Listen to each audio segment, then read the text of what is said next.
à toutes et à tous. Vidocq salue tous les lucides, libérés des conditionnements. Un philosophe a dit « Il y a ceux qui savent, ceux qui sont susceptibles de savoir en menant leur combat, et ceux représentant le reste. Que cela plaise ou non, c'est un fait, et l'histoire de l'humanité le prouve. » Comme l'a dit ce même philosophe, l'être humain ne bouge pas tant que rien ne l'y oblige, d'où l'incurable égoïsme et les visées à court terme. Petit moujon, dormez bien, car à l'ère de l'information, l'ignorance est un choix. Mais avant d'entamer ce post-it, l'introduction habituelle s'impose. Ami, entends-tu le vol noir des corbeaux sur nos plaines? Ami, entends-tu les cris sourds du pays qu'on enchaîne? Écoutons Xavier Moreau, Saint-Cyrien et officier parachutiste, rédacteur à Stratol, centre d'analyse politico-stratégique. J'avais déjà souligné à plusieurs reprises la responsabilité particulière d'Emmanuel Macron et aujourd'hui elle semble se confirmer et on peut dire que sans doute du point de vue occidental, Emmanuel Macron est un des principaux responsables de la guerre actuelle. Avant la reconnaissance des républiques autoproclamées de Donetsk et le Lugansk, c'est-à-dire le 22 février 2022, Vladimir Poutine avait donné une nouvelle chance aux Occidentaux de faire respecter les accords de Minsk par Kiev. Rappelons que, en principe, les accords de Minsk étaient déjà caducs en décembre 2015 et que dans la mesure où ils avaient été soutenus par une résolution du Conseil de sécurité de l'ONU, en principe, il aurait été du devoir non seulement de la Russie, mais de la France et des États-Unis et de l'Angleterre, donc qui sont membres permanents du Conseil de sécurité, de faire appliquer ces accords de Minsk. Les déclarations d'Emmanuel Macron à Kiev, ça encore nous l'avions déjà dit, n'avaient fait que jeter de l'huile sur le feu. Donc, on peut dire que la responsabilité d'Emmanuel Macron, dans un premier temps, dans la reconnaissance des républiques autoproclamées par la Russie, est totale, soit par amateurisme et le fait qu'il ne maîtrise pas la situation. C'est vrai que pour comprendre la situation, il ne peut compter que sur son ministère de la Défense et sur son ministère des Affaires étrangères, qui est, nous l'avons dit à plusieurs reprises, totalement contrôlé par le lobby néoconservateur pro-américain et par le lobby LGBT. Donc évidemment que son approche de la question était mauvaise et de toute manière, cela n'excuse pas son amateurisme. Après tout, c'est lui le président, c'est à lui de s'entourer correctement. Et il est évident aussi que de toute manière, Emmanuel Macron ne fait qu'appliquer un ordre du jour qui est fixé à Washington et que, comme François Hollande, il n'a aucune autonomie en matière politico-stratégique. До 22-23 февраля МИД России был нацелен на переговоры. Это не отдельное ведомство, это позиция страны. Понимаете, это не то, что отдельное ведомство занимает какую-то отдельную позицию. Это была позиция страны. МИД готов к ведению переговоров. До последнего момента отказались Соединенные Штаты Америки и Франция. США как главный, так сказать, по тарелочкам, что касается Украины и вопросов глобальной безопасности в диалоге с Россией, а Франция как посредник. Они отказались. La première chose qu'ont fait les Américains et derrière eux les Français, ça a été de prendre une série de sanctions contre la Russie. Et donc à partir de là, dans la mesure où maintenant il apparaît clairement que la Russie avait des informations, que Kiev se préparait à lancer une offensive en mars, qu'il y avait un programme de guerre bactériologique développé dans 30 laboratoires américains, l'existence de ces laboratoires a été reconnue par Victoria Nuland.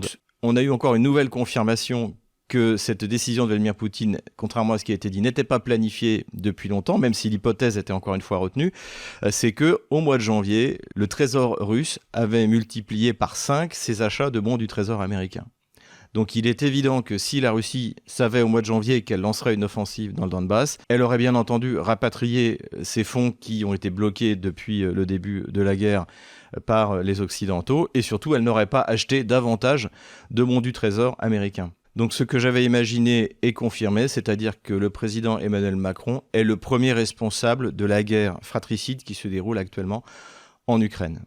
J'ai déjà parlé dans mes précédentes vidéos du défilé de ce que j'appelle les gamelins, donc tous ces généraux qui défilent pour nous raconter n'importe quoi sur la situation dans le Donbass et sur la doctrine militaire russe qu'ils ne connaissent pas. On avait eu le cas par exemple de parler de frappe nucléaire tactique dans la doctrine russe alors que ça n'existe pas.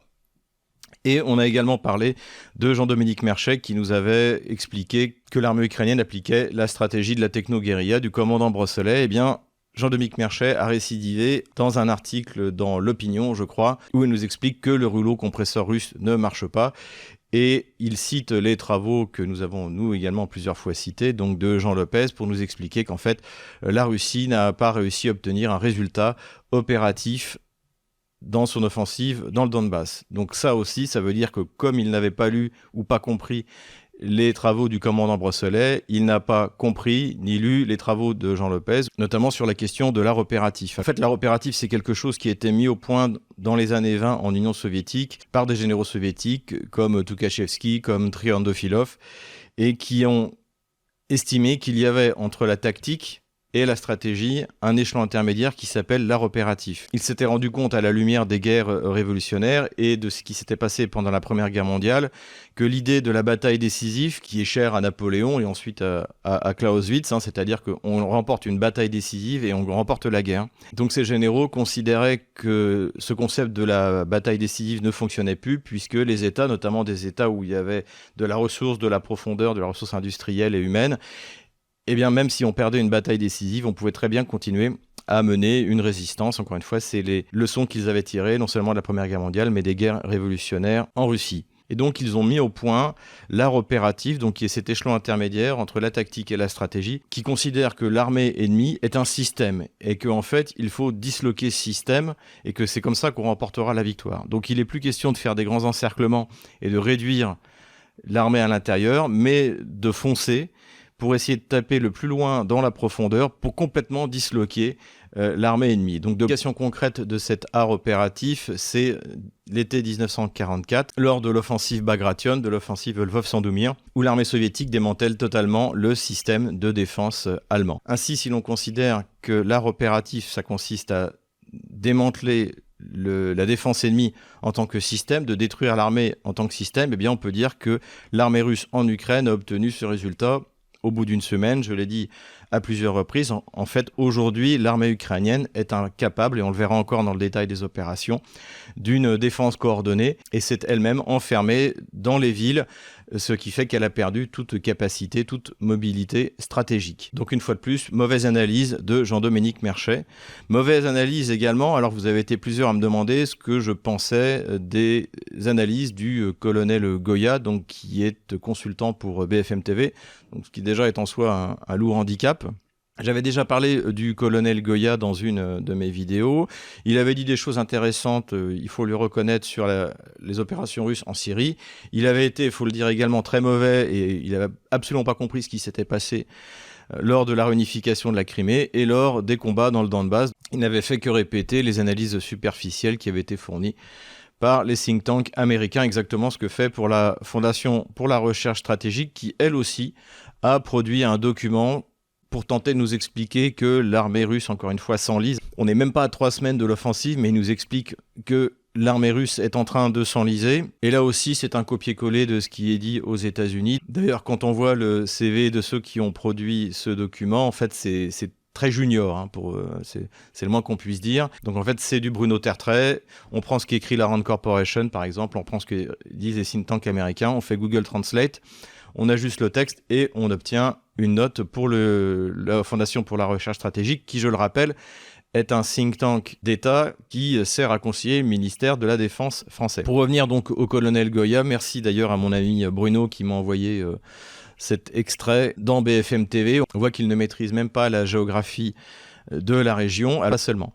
Donc on voit très bien que ces grandes considérations du genre « la Russie ne sait pas faire du combat en localité ». Non, la Russie avance prudemment, mais on le verra d'ailleurs sur Mariupol tout de même assez rapidement dans les villes, parce qu'elle considère que la population est russe et que les bataillons de représailles comme Azov, comme Haïdar, se sont délibérément installés dans les villes, près des habitations, près des écoles, pour dissuader les Russes d'utiliser les canons, et donc ça oblige la Russie à avancer extrêmement prudemment. Quelques mots sur les sanctions. Comme je l'avais supposé, Vladimir Poutine a décrété que les avions qui étaient loués en leasing par les compagnies aériennes russes et qui étaient présentes en Russie pouvaient être utilisés par les compagnies russes pour les vols intérieurs, ce qui revient à faire une espèce de nationalisation relative dans la mesure où, d'après ce que j'ai compris, les compagnies aériennes russes étaient prêtes à continuer à louer ces avions. Et finalement, d'ailleurs, la décision de Vladimir Poutine arrange tout le monde, puisque si la Russie continue à payer les locations de ces avions, les compagnies de leasing ne pourront pas être victimes des sanctions américaines, puisqu'elles n'y sont pour rien, et ça permet aux compagnies russes de continuer à fonctionner. Après, la question des pièces détachées va se poser. Les Russes sont en train de chercher des solutions, notamment en passant par la Turquie, qui va beaucoup gagner à ces sanctions qui ont été mises contre la Russie dans tous les domaines touristiques, commercial, industriel. Pour la Turquie, c'est vraiment une aubaine. Et bien sûr, la Chine et les pays d'Asie qui sont prêts à continuer à travailler avec la Russie. De toute manière, le monde dans lequel on vit est complètement changeant. Il y a eu une rencontre entre les affaires étrangères américaines et chinoises, et les Chinois ont donné une fin de non-recevoir aux exigences américaines de ne pas permettre à la Russie d'éviter les sanctions. Jair Bolsonaro, solidaire de Vladimir Poutine, vient de lui demander de l'aider à construire des sous-marins atomiques. Donc on voit vraiment que l'Occident est isolé par rapport au reste du monde et que ces sanctions ne viendront évidemment pas à bout de la Russie. D'ailleurs, Vladimir Poutine l'a dit, il a fait une déclaration hier dans lequel il a précisé que ce qui est appelé en Russie les opérations militaires spéciales se déroulaient selon le plan prévu et que rien n'empêcherait la Russie d'atteindre ses objectifs. Voilà pour la situation globale et maintenant passons à la situation sur le terrain. Et nous revoilà avec notre carte habituelle. Alors cette carte a été mise à jour, comme vous pouvez le voir, elle date du 16 mars 2022, c'est-à-dire d'hier. Et donc elle montre bien la progression des troupes russes, alors qui est encore une fois moins impressionnante que celle des premiers jours, puisque là on est dans des phases plus dures du combat, mais vous allez voir que la pointe d'effort principale, le Schwerpunkt russe, est sur le point d'être accompli. Alors commençons notre petit tour. La première chose dont on va parler en fait, c'est ce qui s'est passé ici le 13 mars dernier, c'est-à-dire que il y a eu un bombardement par des missiles calibre, donc selon la version russe, 7 missiles calibre, qui se sont abattus au petit matin sur un camp d'entraînement de volontaires, ou plutôt de mercenaires. Vous vous souvenez que Zelensky a voulu nous rejouer le coup des brigades internationales, et donc plusieurs centaines de volontaires se sont regroupés là, et se sont pris donc une salve de missiles calibre au petit matin. Ce bombardement a visiblement été dévastateur, plus d'une centaine de personnels hors combat d'après les Russes. On a vu passer sur les réseaux sociaux les commentaires des survivants, notamment un Français qui visiblement n'avait pas une grande expérience militaire à apporter à l'armée ukrainienne et qui est rentré en France. Ce qui est clair, c'est que pour la République populaire de Donetsk, il est urgent de créer une distance suffisamment grande entre la capitale Donetsk et les troupes ukrainiennes, puisque ces troupes ukrainiennes, il y a 2 jours, ont tiré un missile Tochka-U, donc c'est de mémoire 500 kilos d'explosifs, donc c'est un missile qui est à peu près comme notre Pluton à l'époque, sauf que le Pluton français, bien sûr, était à charge nucléaire, alors que là, il s'agit de bombes à fragmentation, et donc les Ukrainiens, pour se venger, ont tiré un missile en plein dans le centre-ville de Donetsk, et ça a provoqué plus de 20 morts, donc évidemment, on n'en a quasiment pas parlé dans les médias français, sauf je crois un peu sur CNews. Donc je pense dans ce tir de missile qui n'a absolument aucune utilité militaire, il y a 2 objectifs. Il y a un objectif de vengeance, et c'est ce que m'avait dit notamment la jeune femme que j'avais rencontrée de Mariupol il y a quelques jours, dont je vous avais parlé, c'est que faute de pouvoir garder ces territoires, ils vont détruire tout sur leur passage. C'est la retraite vers l'ouest de l'armée allemande en 1945, sauf que là le fait de tout détruire et d'emmener la population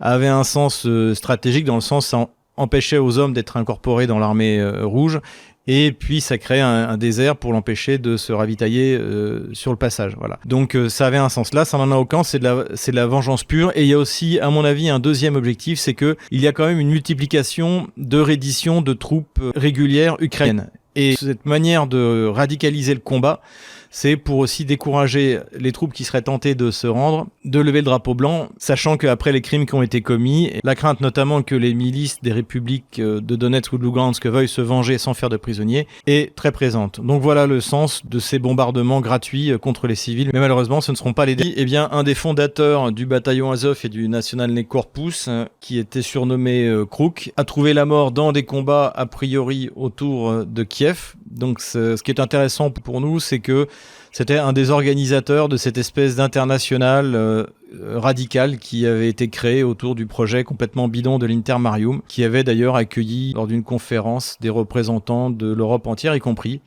des Français. Voilà, donc il est vraisemblable qu'à la fin des opérations russes, il n'y ait plus beaucoup de chefs ukro-nazis, soit en vie, soit en liberté. On m'a informé qu'une manifestation contre l'OTAN aura lieu à Marseille le 19 mars devant le consulat de Russie. Donc c'est une très bonne initiative. L'OTAN est quelque chose dont la France doit sortir le plus tôt possible. Les guerres de l'OTAN ne sont pas les nôtres. La France a un seul réel ennemi à l'extérieur, c'est le djihadisme international, dont d'ailleurs les régimes successifs depuis Nicolas Sarkozy jusqu'à nos jours, avec leur attaque en Libye et en Syrie, sont directement responsables. Donc, est-il nécessaire de le dire? Mais surtout, il ne faut pas en rester là. Ne baissons pas les bras et réagissons. C'est nous qui brisons les barreaux des prisons.